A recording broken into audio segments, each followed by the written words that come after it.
আমি ধন্যবাদ দিতে চাই যে সকল বাংলাদেশি প্রবাসীরা ইতালি ভিসা প্রত্যাশী ভুক্তভোগী ভাইদের জন্য কাজ করতেছেন, তাদের সহযোগিতার হাত বাড়িয়েছেন। সেই সকল ভাইদের প্রতি দোয়া এবং ভালোবাসা রইল। আপনারা সকলে অবগত আছেন, আমাদের মাননীয় প্রধান উপদেষ্টা ডক্টর মোহাম্মদ ইউনূস স্যার বর্তমানে ইটালিতে আছেন।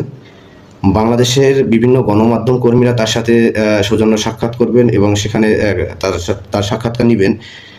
সেটা শুনে আমাদের বাংলাদেশি কিছু ভাইয়েরা যারা ইটালিতে অবস্থানরত আছেন, তারা সেই সকল সাংবাদিক ভাইদের কন্ট্যাক্ট নাম্বার ম্যানেজ করে তাদের ফেসবুকে, তাদের মেইলে, বিভিন্ন মাধ্যমে তাদের কাছে একটা বার্তা পাঠাইছে, তাদের কাছে একটা নিউজ দেওয়ার চেষ্টা করছে যে ইতালি ভিসা প্রত্যাশী যত ভুক্তভোগী আছে এদের বিষয়ে যেন ডক্টর মোহাম্মদ ইউনূস স্যারের সাথে তারা আলোচনা করে বা এই বিষয়টা যেন স্যারকে অবগত করে এবং স্যার যেন এই বিষয়টা নিয়ে দ্রুত সময়ের মধ্যে হস্তক্ষেপ করেন এবং কার্যক্রম এই সমস্যাটা যেন সমাধানের চেষ্টা করেন।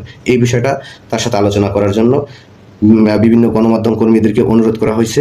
আমি সেই সকল ভাইদের প্রতি চিরকৃতজ্ঞ যারা আমাদেরকে সহযোগিতা করার জন্য এগিয়ে এসেছেন। আমরা না চাইতেই আপনারা আমাদের পাশে এসে দাঁড়িয়েছেন। আপনাদেরকে অসংখ্য ধন্যবাদ।